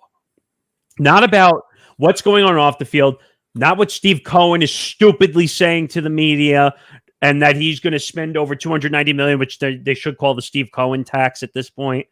Yeah, we didn't even talk about the luxury tax thresholds with the CBA. But, yeah, the Mets now going into this year, how about the Pete Alonso thing, too, real quick? How crazy was that story yesterday? So if people didn't see that story, basically – he was driving, I think he was about to go through a green light, and a car on the other side basically sped through a red light and T-boned him on his side of the car, and his car rolled over 3 times. And he had to punch the windshield out to get out. Somehow didn't get hurt. Yeah, it almost sends a chill down your spine just looking at that and seeing how, fortunately he's okay. But you look at this team now going into the season, I think they're actually going to be a team that benefits from the universal DH. That's the one thing that did come out of these negotiations that actually is all right. And I say all right because it was inevitable that the universal DH was going to happen, folks. So, and I think the Mets benefit from that because now they've got options at DH, whether it's Dom Smith, whether it's Robinson Cano, who's going to be on this team next year, whether it's, JD Davis. They need bounce back years, though, from a lot of these guys. Lindor, McNeil. Dom Smith was great, but, he's going to take a role. You don't have Conforto now. He had an off year, but you don't have him. Doesn't sound like he's coming back. He's a Boris client. You're not getting him back cheap. Yeah, but, I mean, that's another thing. You're going to give that kind of money to a guy who's been, let's be honest, inconsistent? No. I'm saying it's going to be difficult. The Mets are probably going to pass on him because of that. And you know what? Everybody wants to say the Mets don't spend. Listen, they spend. It's also about spending wisely. Look, they spent on Lindor. I mean, so they spent money. I mean, That doesn't look good so far either. Scherzer's getting $43 million at age 37. Which is a joke. I'm sorry. And you know what? Don't kid yourself. That's why Jacob deGrom might be thinking about is going to opt out, because he sees that Scherzer's getting $43 million. He's saying to himself, "Hey, I'm a better pitcher. I've had multiple Cy Youngs and stuff. How come I don't get $43 million?" And by the way, his numbers are misleading. I'm not talking about from a negative standpoint. I think actually people look at him from a misleading standpoint that he's actually better because they don't give him any run support. Yeah, Nick, you can't go by wins and losses. I mean, that's the thing in baseball too. You have to look more at the ERA, the WHIP. Not going to go into the analytical numbers, but those are the things you look at with pitchers. It's no longer about wins and losses. And I'm glad that rule didn't change either. Imagine they would have told you, "Oh, we're going to have a wins and loss. You're going to go 4 innings, and then we'll have a win. You'll be eligible for a win or not." I don't know. The Mets need to calm down. And this is a big bounce. This is a big year for them because, now DeGrom being out, you could be losing 4/5 of your rotation after this year. I mean, I wouldn't worry about that yet. I mean, we just got baseball back for crying out loud. I know, but it's hard not to ignore that. But agreed. Yeah, but you know what? Spring training, first games aren't even starting yet. We'll get to that as we go along. But let's wrap up the show here about the Yankees, Nick. And boy, we talked about the Judge situation, but I want to talk about this trade because I got to tell you, I came home Sunday night and I saw this broke, and I was like, wow. First off, I had to make sure this was not from a fake account. Me too. Right? Because the Yankees traded Gary Sanchez and Gio Urshela hours after Aaron Boone told you that Gio Urshela was the Yankees starting shortstop this year. He gets dealt along with Sanchez to the Twins for Josh Donaldson, for Falefa, and for this catcher Rodoved. Yeah. And then you also find out that the Yankees are taking on the entire $50 million of Josh Donaldson. Now, put that money aside for a second. Falefa is he's your stopgap shortstop. I like that. I don't like Josh Donaldson on this team. I don't either. And by the way, the bad blood between Cole and Donaldson after that whole spin rate incident. And I don't buy for a second the comments from Cole Donaldson that's behind you. I'm sure in their mind it's still there. It's still fresh. And Cole came out. Donaldson came up to him and said, "Now you can use the spider tack. Go ahead." Maybe, but right. But Cole came out and said, "Oh, we'll get through it." No, you won't. No, you won't. I don't. For the Yankees, I don't like this deal at all. I mean, first of all, bad. Gary Sanchez, does he need a new beginning? Maybe.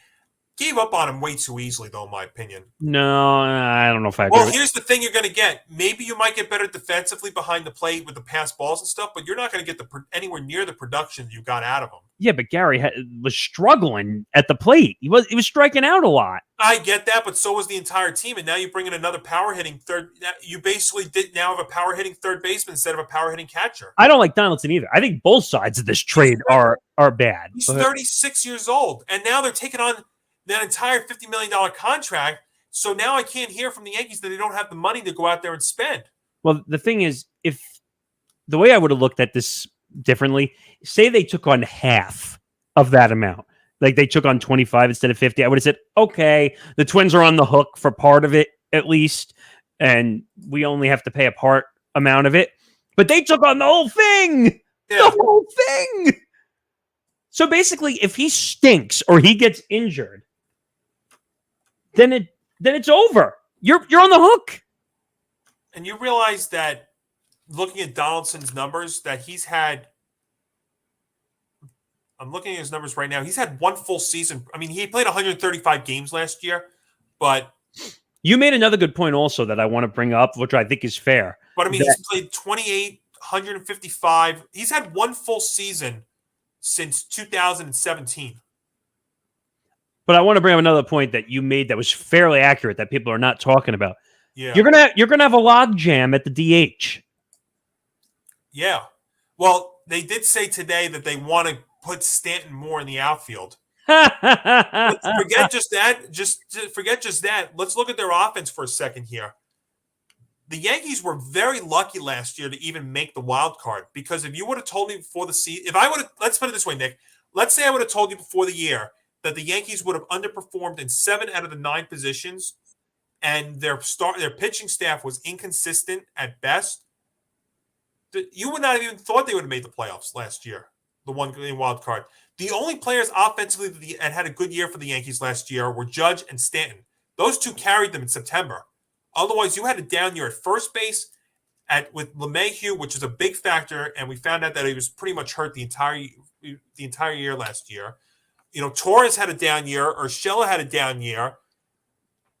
Right. Sanchez, yes, he hit 24 home runs, but he had a down year too. I just think, Gary's defense is always based on the pass balls and stuff, but he still had a cannon for an arm, and yeah, he still was one of the better hitting production catchers. Yeah, his average, I get that. But when you look, if you're going to tell me that Higashioka, who I don't believe is an everyday catcher, and you know what, if you're going to make him the everyday catcher, I'm going to put it to you right now, he's going to get exposed. He's not an everyday catcher. When they gave him that opportunity last year, he did not do a good job.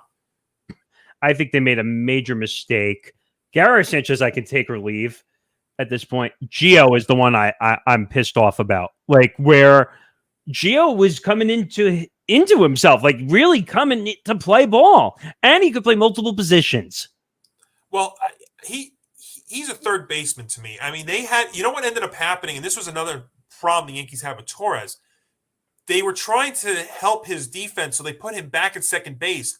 But by doing that, you then had to move LeMahieu to third, and you had to move Torres. You had to move Urshela to short. So to please one guy, you had to move 2 other guys out of position, and that's going to get me to my next point here, and that's about first base. That's actually where Anthony Rizzo was great for the Yankees last year, because he actually helped them out defensively, because he was able to help out defensively and keep balls in front of him, and not because any other average first baseman, and those balls are going to go behind him or going to get bounced, and you're not going to be able to pick up with it.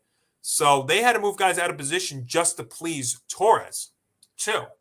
Right. And the same thing with Stanton when he was having his injuries and he couldn't play in the outfield. When they moved him to DH, they had to move everybody around. I mean, well, that is why Giancarlo Stanton hampers this team in so many ways. And I said, I was on the air when the Yankees were playing that wild card, and I said that the Yankees this offseason, and obviously it got hampered because of the lockout, but they needed to look into moving either Gallo, Judge, or Stanton, one of the 3. They could not go into the season with all 3 of those guys, and now they are.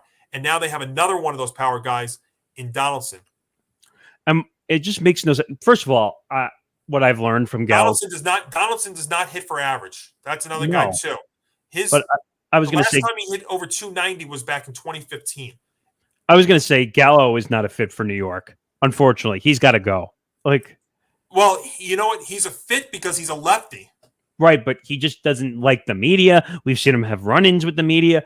He's making dumb comments about the shift, which he should probably keep his mouth shut on.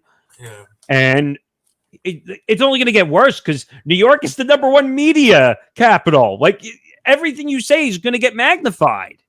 Well, now, look, this trade becomes a bigger focus if they don't make another move, and I'm sure they're going to make another move, but the question's going to be at what spot at first base.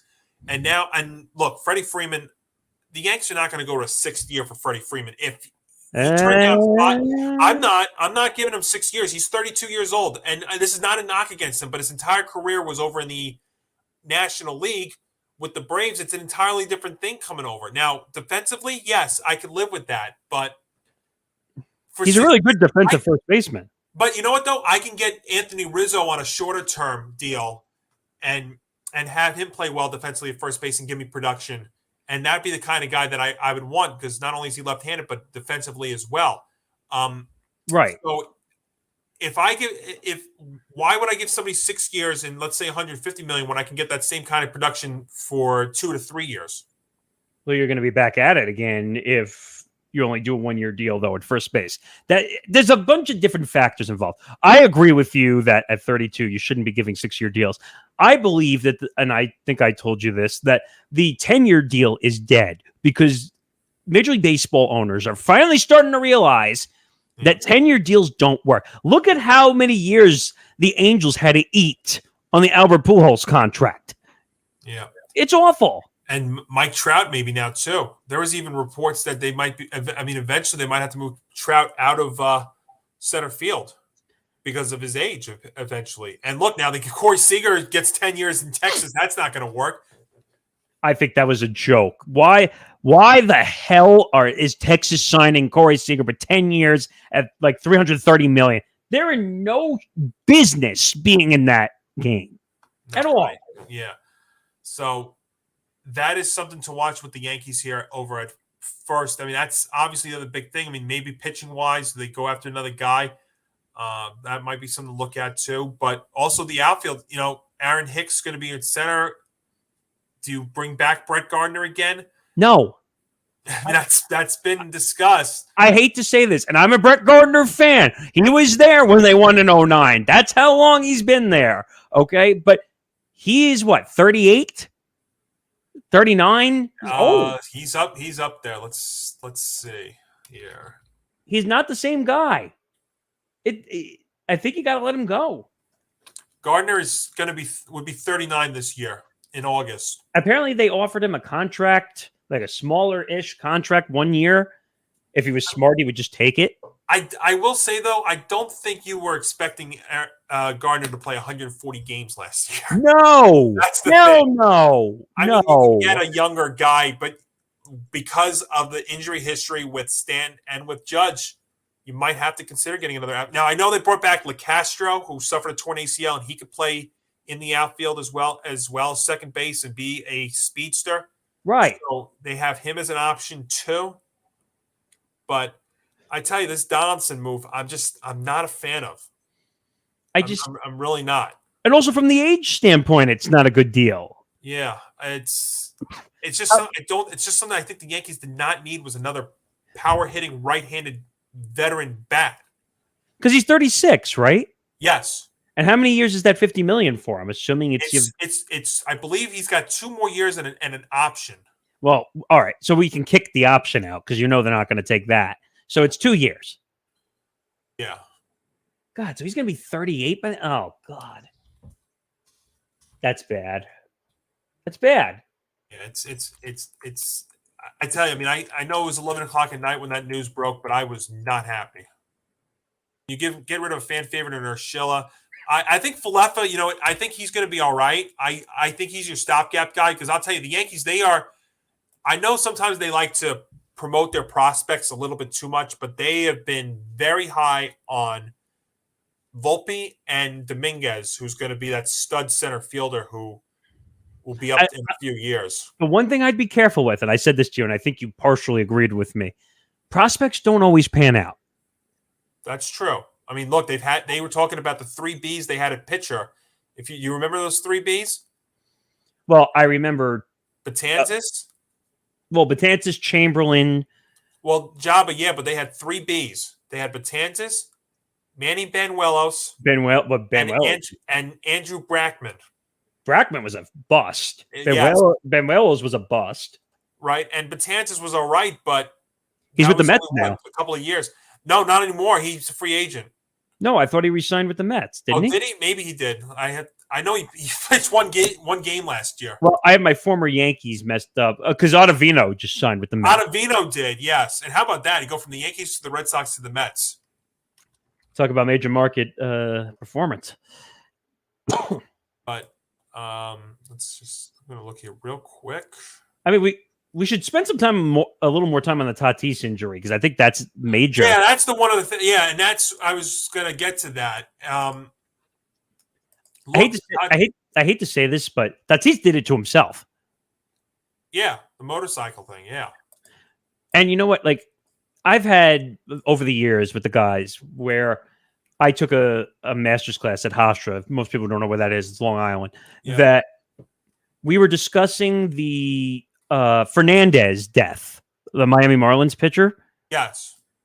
And he went out on a boat. He drove a boat, took a bunch of people out. And then we find out he was on drugs and doing all this stuff. And the debate we were having in the class, because that's the type of class it was, Should he be allowed to do what he wants on his non-pitching days during the season? Yeah. It goes back. I'll even go take a step further. Do you remember back in 2006 with Duaner Sanchez? A little bit, yes. Briefly, yeah. Yeah, no, I remember that quite well because New York Sports Radio literally spent the entire day talking about that. But yeah, there has to be something into it. But at the same time, these players should be allowed to do what they want. But you got to use good judgment. But I'm talking about during the season. When the season is intact, you have to follow the rules of the team. That was my debate. Well, so the Tatis injury was in December. That's even worse because it's in the offseason. Yeah. Because people are like, oh, well, it's the offseason. You can do what you want. No, you're under contract for $300 million. It doesn't mean you can just go out and do whatever the hell you want. Or you can, but judgment. Use good judgment. If your riding a motorcycle is risky. You know what would have been great if the Padres ownership came out and basically said, hey, you know what? You got hurt. You effed up your wrists. VOID. Well, that was the 25th man on the roster. It would absolutely have happened. No, but I would have loved to see that, like just to make a point. Yeah. You know what? Maybe Steve Cohen would have done that with the Mets if that was Lindor. But Steve Cohen is so rich. I'm not going to make the joke here because I know. But this is what I was talking about also about the damage to the sport and the repercussions of the lockout. So Tatis hurt himself in December, but he was unable to be examined by Padre officials because of the inability for players to speak with their team doctors and training staffs because of the lockout. So Padre fans should be livid again at the lockout because of this. I mean, yes, first and foremost, should be livid at Tatis. Don't get me wrong. But let's say, in December, they find this out and they find out he needs to have the surgery then.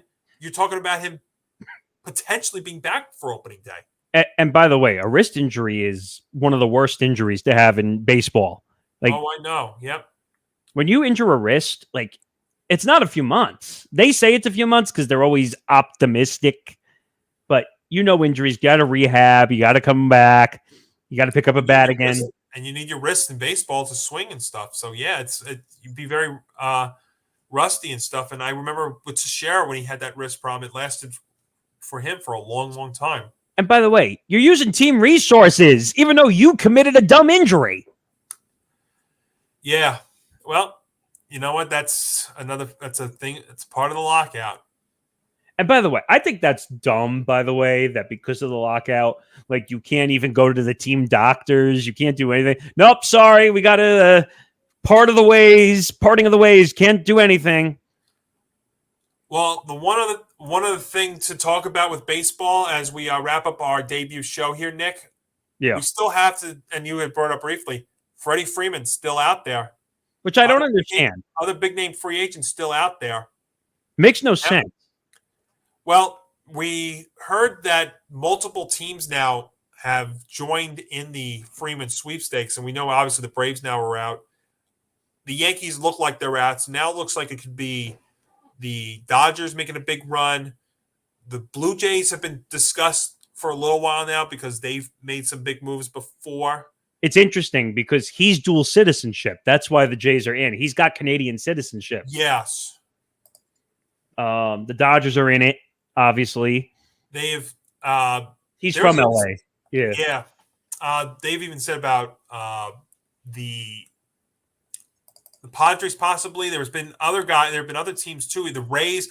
I think I'm sure everybody's in it. Even the Red Sox even had put their sense into it. So Kyle Schwarber's another one that's out there too. Chris Bryant, although it seems like him and the Rockies have been getting close.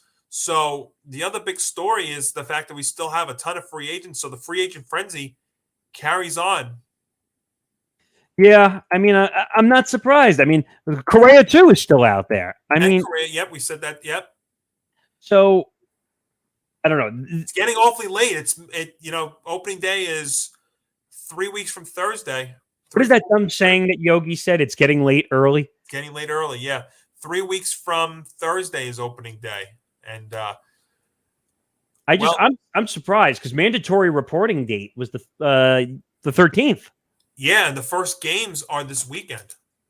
So what happens if you're not signed? Like, do you get fined? Like, I don't know, because you're a free agent. That's not a mandatory thing. It's a mandatory if you're on a team. I don't know. So Baseball is damaged. It's damaged. Yes, I've said that. That's why I've been telling everybody. There's. I mean, we could spend another 2 hours about it, but there's so much to the game of baseball that has taken a hit because of this lock. Even before the lockout, but the lockout did not help, and this is going to take years to get over. The NFL is America's pastime because you could talk about that every single day. And the weird part is, it seems like Major League Baseball has dropped to the bottom of the list when it comes to the sports because of Rob Manfred. Rob Manfred, a lawyer of all sorts. Yeah. And I point that out for a reason, because he can't get the legal mumbo jumbo together.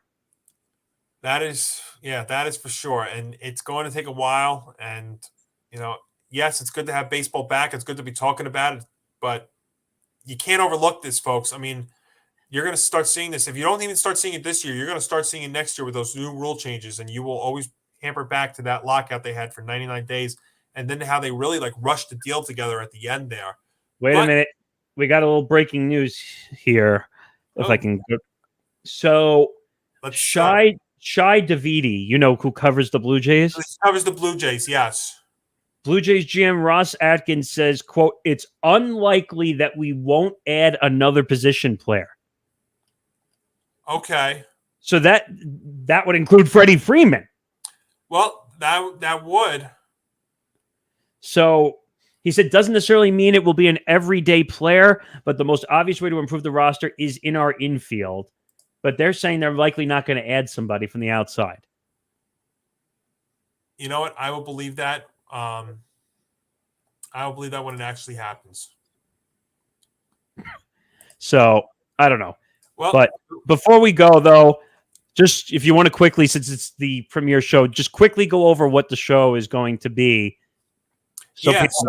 So we are going to look back at games past and look ahead to games coming up. And I'll tell you, we had so much going on in the world of sports. We did not even get into, March Madness, which is officially starting tonight, but we'll get to that in just a second. But we will look back at games past, look ahead to games coming up, talk about all the latest sports news, which was really all about the baseball and the football today. But if you want some more content from Game On, because it's not only just this show, but we do Monty Moments and those can pop up at any time. That's the surprise part about Game On. So you can follow us at Game On ETB. Let me see. There we go. Look at that right there. On Facebook and Twitter. And also you can follow me at Montalbano NY. And we will have, Monty Moments every now and then, and they can come up at any point. So you have to follow. And also while you're doing that, subscribe to Empty the Bench podcast on YouTube. Ring that bell, right, Nick? Yeah, ring the bell, as we say in the YouTube business. I do want to also say, too, make sure you do follow us, all our shows here on the Empty the Bench Podcast Network. Let's see if I can get to all of these. We've got Empty the Bench, because you know what? The network is growing, and I'm honored and excited to be a part of it with Game On. But we've got Empty the Bench. We've got Beyond the Bench, Here Now the News, Keeping It Real, Living Life, our show, the Hearst Show, and I heard that there is actually more coming up, right, Nick? There's so many more shows. We have another food show, another comedy show, a possible travel show, awesome pop culture show, more. And in fact, there's so much going on in the world of sports, Nick, that we are actually going to go into a little bit of overtime as well with Game On. So Thursday morning in the 11 o'clock hour, make sure to join us on Facebook and Twitter. We are going to do March Madness because we're not going to even get to it today because there's so much going on. So on Thursday morning, we will look back at the first 4 games. We will also dissect the brackets and what to look forward to in the NCAA tournament, because I think, Nick, this tournament is as wide open as it's ever been. And so we will get into that quick little half-hour show Thursday morning on the Game On Network as well, to preview the NCAA tournaments since we could not get to it today with all the breaking NFL and NBA news. Also, Knack Bag, the official sponsor of Game On and the Empty the Bench Podcast Network. This is a great thing. If you use the code GAME at checkout, that's GAME, you get a free TSA. What was that? TSA pre-approved lock. Pre-approved lock. Yes, I was trying to say that. It's easy for me to say. But yeah, so go on to that. This is a great bag. You see the inside's great. It's a multi-asset device bag. It feels great. It'll be perfect if you want to go out on the road or anywhere. So that is Knack at checkout. Use the code GAME. And Nick, that puts a nice little wrap on the show for us today. Thank you for being my first co-host as we look for somebody to officially step in the reins here. The national search is out there. The search is out there, but we thank you for joining me, and I will see you on Thursday morning. And folks, keep it tuned in here to the Empty the Bench Podcast Network, and we will see you Thursday, and we will see you officially for Game On episode number 2 next week. Yes, and just be aware, all episodes will be available for replay on YouTube after the episodes are done. Whether they're live or they're taped, they will always be available as well. So absolutely, and we'll see you next week. This is Game On with Johnny Montalbano on the Empty the Bench Podcast Network. And now, here's Johnny.